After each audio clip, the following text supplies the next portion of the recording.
Welcome back to Devlog number 3 on my tower defense survival game. Let's talk about what I've gotten done the last 3 days. So I started this week off by implementing the day and night cycle, and with that I also worked on the Horde system when the skeletons attack, but we will talk about that a little bit later. The day and night cycle. The day is about 10 minutes long. During the day you're supposed to gather materials, build up your base and prepare for the night. Right now the night is about 5 minutes long. During the night they will spawn aggressive mobs like in Minecraft. So how will the spawning at night work? Basically the player will have a big circle around them. The circle is the size of like 2 chunks on each side, so it's a pretty big circle. Any mobs outside the circle will despawn. The player also has a smaller circle inside the big one. In this circle, enemies can't spawn at all.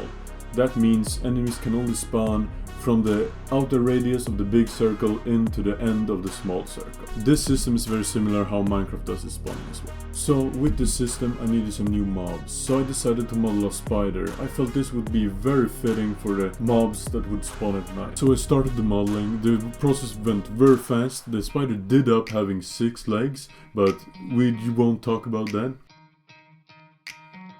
Then I rigged the spider, made this cool texture for him, as well as these 3 awesome animation, this run animation, idle animation, and this attack launch animation. I also added this new trap, a spike trap. Whenever an enemy happens to go over it, it shoots up spikes, dealing damage. The spike plates currently cost 2 iron and 2 wood. Now, I have added almost every single functionality of the core game Mine Rest into my game, and now I just need to build upon it. I also made it possible to pick up flowers. With the flowers you will be able to craft different decorations. The main idea I have right now, if you combine a flower with 2 wood you will craft a flower bush.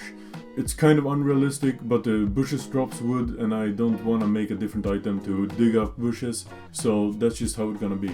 Next up, I felt like the skeletons were kinda boring. They were kinda bland, so I decided to give them a texture, and then I modeled some very cool armor pieces. I modeled shoulders, I modeled a helmet as well as a chest piece. And then I mixed it up. I exported a bunch of different models with different sets on them, so whenever I spawn a skeleton I can set a random mesh and they will all look a little bit different and it will give a nice look. Also, I modeled 2 kind of shields, one a little bit bigger and rectangular and a circular one. So last devlog asked from cool suggestions on biomes and creatures. Love suggestions on biomes you would like, as well as creatures that can live in these biomes, and these 2 were my favorites. If you have some cool suggestions, leave them in the comments or join the Discord and post them there. And also, leave a like, leave a sub, and let's get back to the video.